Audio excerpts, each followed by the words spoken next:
Let's make this concrete and clarify what's really at stake here.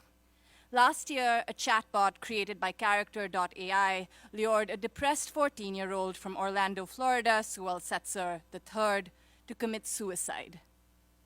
Character.ai isn't alone. Mark Zuckerberg tells us that these chatbots are a societal boon.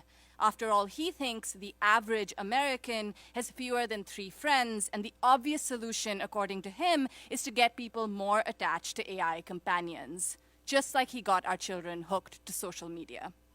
Meanwhile, AI voice cloning tech is enabling a new generation of scams that specifically target senior citizens.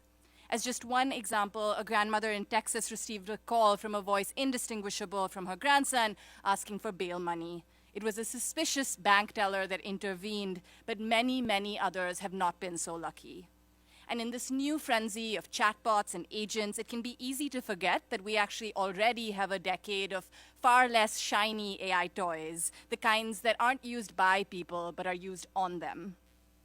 Inscrutable AI systems that cut the in-home care of 4,000 disabled people in Arkansas despite critical underlying medical conditions, or systems that falsely accused 40,000 people in Michigan of unemployment insurance fraud and denied them benefits.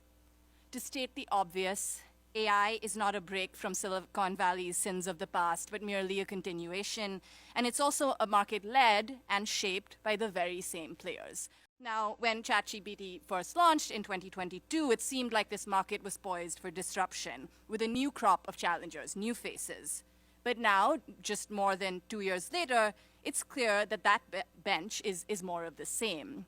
Big tech and a few additional firms that are dependent on big tech for their survival.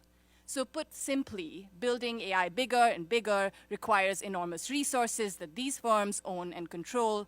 And so they play kingmaker for the downstream smaller players, the little guys that we're going to hear about today, controlling access to inputs and also pathways to reach the consumer. I think it's important to note that when the FTC cracked down on Amazon Alexa for storing, voice prints of children long after they should have, their response was that, they were saving it indefinitely because AI. So AI has become a real free-for-all to trample on the rights of all consumers, but I would say with greatest threat to young people and children. I think we need disclosures across the AI supply chain, not just the deployers, but also the upstream developers, the big tech companies that are making this AI and aren't telling us what data they're using to build these systems. So they need to be telling us how the sausage is made or put together, so to speak.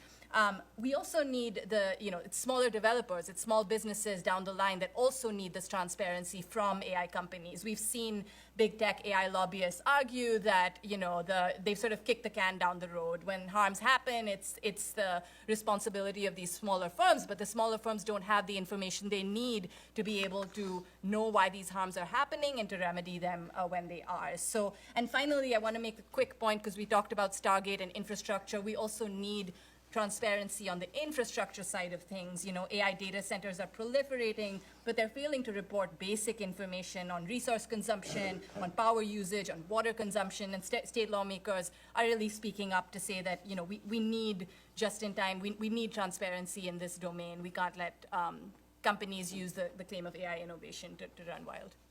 If we want best-in-class AI, we need to have best-in-class research infrastructure to begin with.